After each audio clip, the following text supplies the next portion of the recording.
గురువుగారు, ఋషులు మునులు మన ఈ తమ్మునీళ్ళు ఉంటుంది కదా, దీన్ని చూసి ఆ వ్యక్తికి ఉన్న రోగాల్ని మరియు ఆ వ్యక్తి యొక్క ఆయుష్ని అంచనా వేసేవాళ్ళంట కదా. ఇప్పటి కాలంలో అది సాధ్యమయ్యే పని అని అంటారా? ఇప్పుడు కాలంలో అంటే మనం పరిశీలించి దాన్ని ఇంకా విస్తృతంగా రీసెర్చ్ చేస్తే మళ్ళీ సాధ్యమేమో తెలియదు, కానీ ఓకే.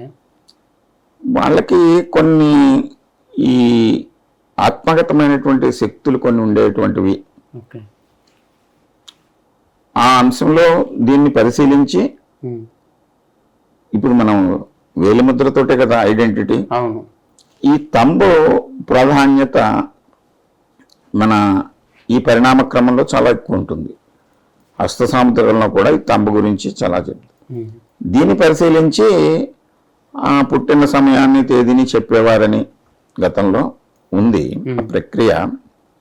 ఇప్పుడు ప్రస్తుతం అది మనం సాధన చేస్తే ఏమన్నా సాధ్యపడుతుందేమో, కానీ ఇప్పుడు ప్రజెంట్ చెప్పేటువంటి వాళ్ళల్లో నాకు తెలిసి ఎవరు లేరు. ఏం చేదంటే నాకు 50 సంవత్సరాల పైబడికి దీంతో పరిచయం ఉంది. ఈ సాముద్రిక శాస్త్రం మళ్ళీ ఇప్పుడు గత ఒక 5-6 సంవత్సరాల నుంచే ఇది బాగా.